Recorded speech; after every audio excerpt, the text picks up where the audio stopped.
everyone. Welcome back. We are going to just spend a little bit of time talking about the project.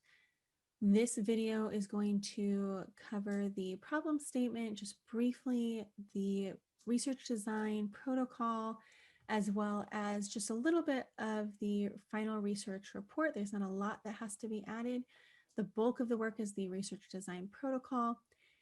And I wanted to take this opportunity to start with this project is a lot of work and it's going to be amazing when you're done. So we're going to start with the problem statement. So the problem statement is really identifying what is going on with the client. What are they trying to answer? So there's really two different problems. One is, what is the management decision that will be based on the results that you find? What will management do with the data? How will they make a decision? It's like, it might be, should we launch a new product? On the other hand, you have the marketing research project or problem. Okay, so this one isn't should we launch a new product? It's what are people's opinions of this possible new product?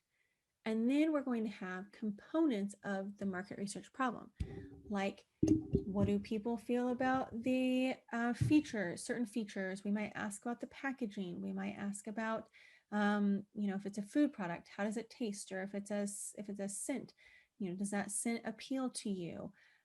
What about the shape, the size, the brand, all kinds of things that we could ask about to try to figure out, will people like this new product? Not just will they like it, but will they purchase the new product? If we bring out this new product. I'm going to walk you through a little example. So this research proposal is from a different project done by a different group of students, and we're just going to call them Awesome State University Athletics. So their client was an athletic program at their local university. And so this is actually the proposal or the research design protocol that they put together. And so they have the problem definition and background. So that was part one of the project. Okay, that gets included in part two, and then part three is really just adding on. So every time we do a piece of the project, we're adding on some sections, but everything still stays from the last time. So you see the table of contents here. They did their problem definition and background. Then for the protocol, they've already done exploratory research and secondary research, and there's a summary of it. They talk about the sampling plan. They give you the actual data collection forms, and then how they plan to analyze the data once it's collected, a time schedule, what they think it will cost if they use you're using printed materials, and then any appendices. So let's just walk through this real quick. Okay, so in the problem definition and background, they said, what is the goal? The goal is to establish and figure out what motivates students to attend football games and to be actively involved in all the activities surrounding football games. Okay. So here they state very, very specifically, the decision problem for management is that the athletic office seeks a solution to is the following. Here's the problem. How can Awesome State University encourage student use of their all sports ticket and involvement at football games? So it talks about these new things that the client has done. Here are the research problems. Investigate newly implemented football game day activities and promotions. Determine student ticket holders. So that's really, if we think about it in our framework, that's really the marketing research problem. Then we have some components. Determine if student ticket holder satisfaction, or determine how satisfied students are with these new activities, and determine if those new activities motivate them to be actively involved and to attend the football games. Okay, so that outlines the background and the problems that they are investigating. Next, the student group conducted some exploratory research and looked at some secondary data. So this is just this is a summary of the exploratory research that they conducted as well as the secondary data that they collected. So this was all qualitative data. So they conducted observational data. They collected observational data. They conducted a focus group. They did some depth interviews with people or with a person in the athletics department that plans activities, and with, I guess, super fan that had gotten an award for fan of the game. So the next few pages simply, let me zoom out for a second, simply summarize all of that exploratory research and then also secondary data, which I'll show you. Okay, so here's observations, and then here is some of the secondary data looking at the other competitors, the other schools in the area, and seeing what types of things they do for their game days to see what might be, how to compare that to the awesome state university, and trying to utilize that to better understand the problem, better understand what they might want to ask about when they're collecting their survey data later. So it goes through several different universities here in the area.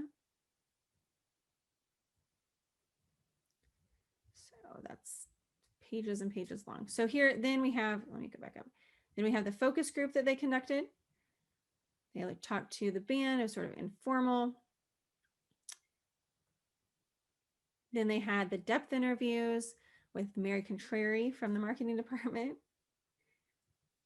Okay, about the new activities that they have implemented so that again, they can better understand the problem, better figure out what type of data to collect. And then also a super fan who goes to every game and got some awards. Then they have their sampling plan. What is their target population? How are they going to filter out? So they were going to collect data from not just students of the university, but specifically students who had like the season ticket pass. They call it like all sports tickets. Okay, so they wanted to filter that out first so that they could discard any questionnaires that they mistakenly gave to people who didn't have the all sports pass. And then they have their data collection forms. So here they are not going into as much depth as we are in terms of talking about what types of scaling, how did we select questions, what types of things are we trying to watch in our questions that you guys will be doing, because this again is a little bit slightly different project. So there are a few sections that we're missing here talking about scaling and questionnaire development. But we do have the survey questions in the appendix, which I'll show you in a minute. And then they have just the analysis. For this purposes, this is the protocol. They're looking at what do we plan to do with our analysis. So it may not be what they actually end up doing, but this is what they plan to do. And this is really basic in terms of we're editing our questionnaire. We are going to be doing some checking of the data, make sure people actually answered all the questions, we're deciding what to do with people who didn't answer all the questions. Do we leave them in? Do we kick them out? And so on and so forth. Time schedule, and then they actually have there's actually included a budget.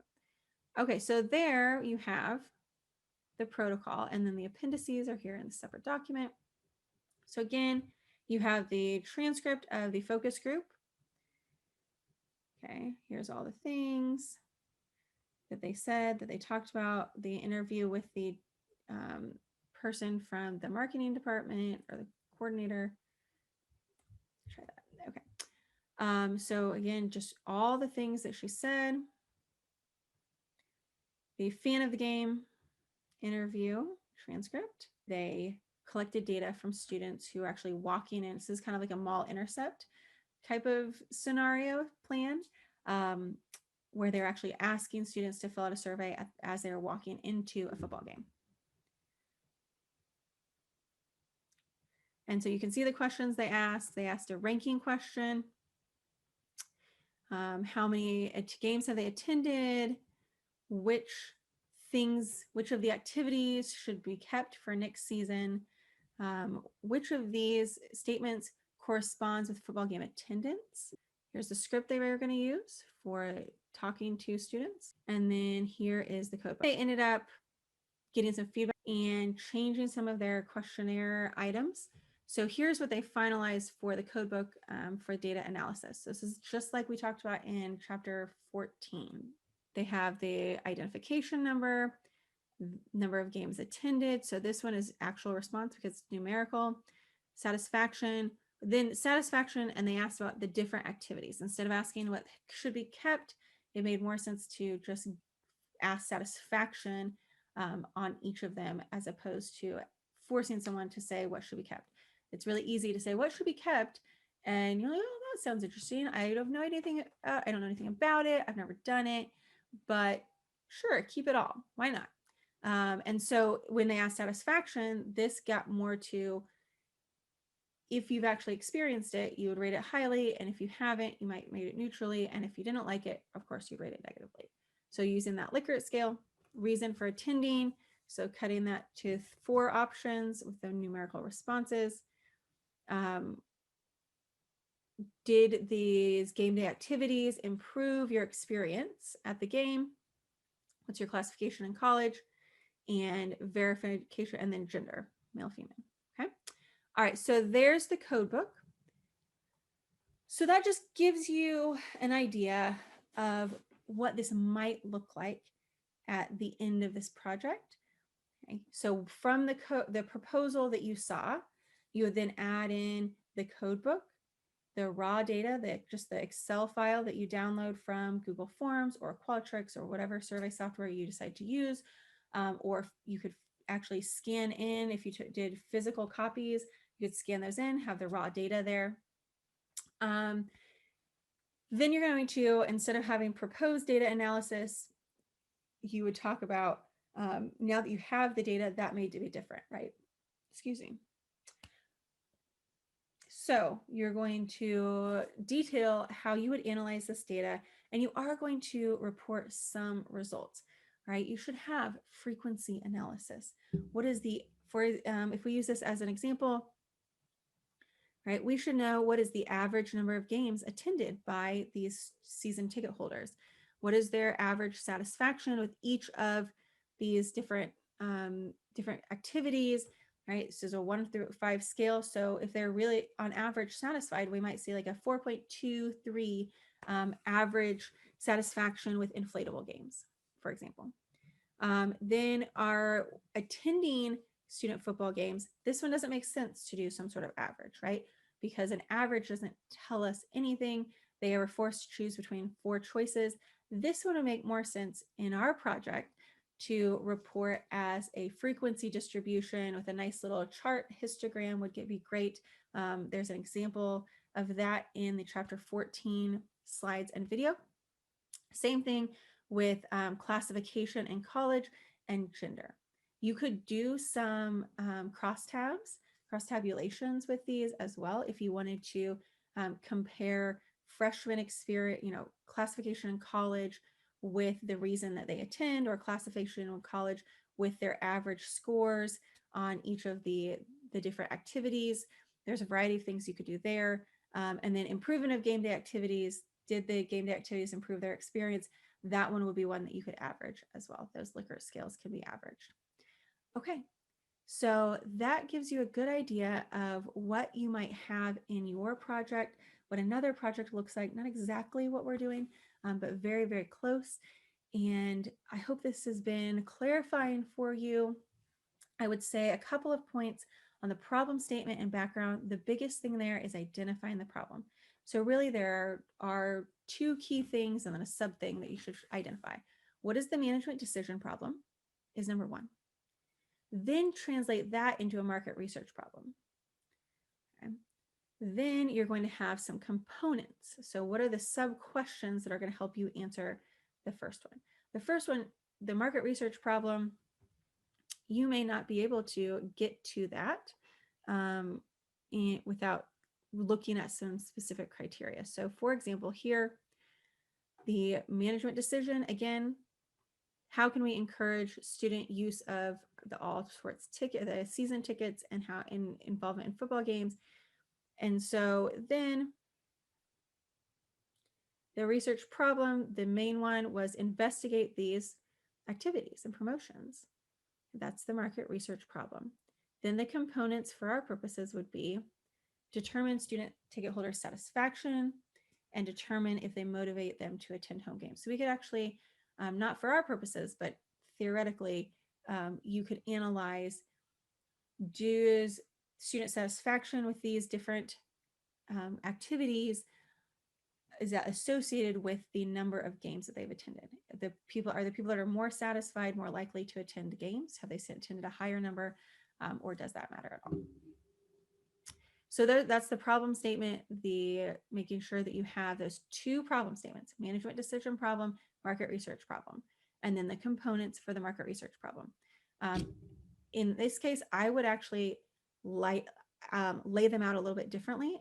Maybe do this text, but then either before the paragraph or after the paragraph, or even the middle paragraph, wherever it makes sense, stop and actually have a section that just says market research problem, state the market research problem, here's the components, and then above that, the management decision problem, state it.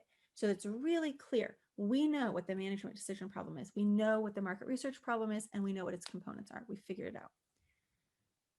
So then for the research protocol, if you have not yet done any secondary data collection or qualitative data collection, that would be something that you would want to consider adding.